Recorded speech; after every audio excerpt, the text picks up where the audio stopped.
Bible ரீடிங்கில் பார்க்க போகிறது 2 Samuel 6வது அதிகாரம் பார்க்க போகிறோம். அதில் வந்து உடன்படிக்கை பேழையை வந்து எருசலேமுக்கு கொண்டு வரதை பார்க்குறோம். தாவீதும் 30,000 பேரும் சேர்ந்து யூதாவில் அபினதாப் வீட்டில் இருந்த உடன்படிக்கை பேழையை எடுத்து ஒரு புது வண்டி ரெடி பண்ணி அந்த வண்டியில் எருசலேமுக்கு கொண்டு வரதுக்காக ரெடி பண்ணி வராங்க. அப்போ ஊசா அகியோ, அதாவது அபினதாபோட மகன்கள், அவங்க தான் வந்து இந்த பேழையை கொண்டு வர்றதுக்கு உடன் இருக்கிறாங்க. வரிசையில் தான் வருது அகியோ. அதுக்கப்புறம் தாவீதும் இஸ்ரேல் மக்களும் யாழ், வீணை, மேளம், தாளம், சுரமண்டலம் போன்றவற்றை வச்சு ஆடிப்பாடி வராங்க. அதுக்கப்புறமா கடவுளோட பேழை வருது. நாக்கோனோட களத்துக்கு வரும்போது மாடு வந்து மிரளுது. அதனால பேழை கீழே விழுந்துருமோன்னு பயந்து ஊசா பிடிக்க போறாரு. அப்போ ஊசா பேழையை பிடிச்சிட்டாருன்னு சொல்லி ஆண்டவர் சினமுற்று ஊசாவை வந்து அங்கேயே பேழை அருகே இறந்துடுறாரு. அந்த ஊருக்கு பேரேசு ஊசான்னு பேர் வைக்கிறாங்க. அப்போ வந்து தாவீதுக்கு ரொம்ப மனசு கஷ்டமாயிடுது. ஏன்னா நம்ம எடுத்துகிட்டு வர போய் தான் இப்படி ஆயிட்டேன்னு சொல்லி பயந்து போய் என்ன பண்ணுவாருன்னா ஓபேது ஏதோங்கிற வீட்டில் வந்து பேழையை கொண்டு போயிடலாம் அப்படின்னு சொல்லி அந்த குரு வீட்டுக்கு கொண்டு போயிடுவாங்க. அங்கே வந்து அது 3 மாத காலமாக இருக்கும். அங்கே வந்து அந்த பேழை இருக்கிறது நிமித்தமாக ஓபேதோட வீட்டை வந்து ஆண்டவர் ஆசீர்வதிப்பார். அதை கேள்விப்பட்ட பிறகு தாவீது வந்து சரி அப்படின்னு சொல்லி அவரோட தாவீது நகருக்கு எடுத்துகிட்டு வருவாங்க. அதுக்கப்புறமா அங்கேருந்து அப்போ பேழை ஏந்தி 6 அடி வைத்ததும் ஒரு காளை, ஒரு ஆட்டுக்கடாயை வந்து பலி செலுத்துகிறாங்க. நார்பட்டு ஏபோது அணிந்து தன்னோட முழு வலிமையோட தாவீது வந்து நடனமாடி வராரு.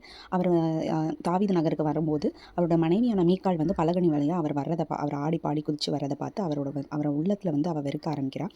இப்பேற்பட்ட அரசனான நீங்கள் இப்படி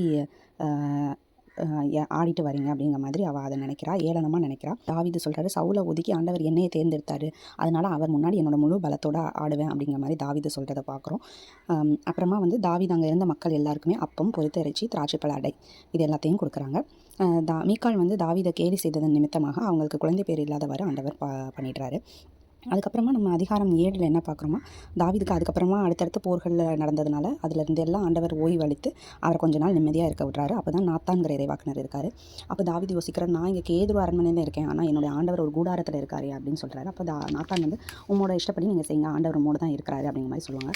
ஆனால் அன்றைக்கி இரவே நாத்தானுக்கு வந்து ஆண்டவர் வாக்குறுதிச்சு தாவீது கிட்ட சொல்வார். அதாவது எகிப்துலேருந்து நான் இங்கே இந்நாள் வரைக்கும் நான் ஒரு நடமாடும் கூடாரமாக தான் இருந்திருக்கேன், நான் கோவில் கட்டணும்னு நான் கேட்கல.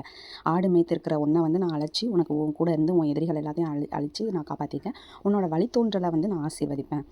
உன்னோட வழித்தோன்றலை வர்றவன் தான் எனக்கு கோவில் கட்டுவான் அப்படிங்கிற மாதிரி சொல்லி 15வது வசனத்தில் வந்து அவர் வந்து ஆசீர்வதிக்கிறத பார்க்குறோம். நான் அவனுக்கு தந்தையாக இருப்பேன், அவன் எனக்கு மகனாக இருப்பான். அவன் தவறு செய்யும்போது மனித இயல்புக்கேற்ப அடித்து மனிதர்க்குரிய துன்பங்களை தருவேன். உன் முன்பாக நான் சவுலை விலக்கியது போல் என் பேரன்பின் என்று அவனை விளக்க மாட்டேன்னு சொல்லி ஆண்டவர் வந்து அவர் மகனை குறித்து பண்ணுறாரு. அதுக்காக தாவீது வந்து ஒரு நன்றி பாடல் ஒன்று பாடுறதை பார்க்குறோம். நீரே என்னோட கடவுள், உமது வார்த்தைகள் நம்பிக்கை குறைவை, இந்த நல்வாக்கை அடியனுக்கு அருளியவர் நீரே, உன் ஊழியனின் குடும்பம் என்றும் திரும்பவும் இருக்குமாறு நீ அருள் கூர்ந்து அதற்கு ஆசி வழங்கும் தலைவராக நீர் உழைத்துள்ளின்னு சொல்லி தாவீது பண்ணுறதை பார்க்குறோம்.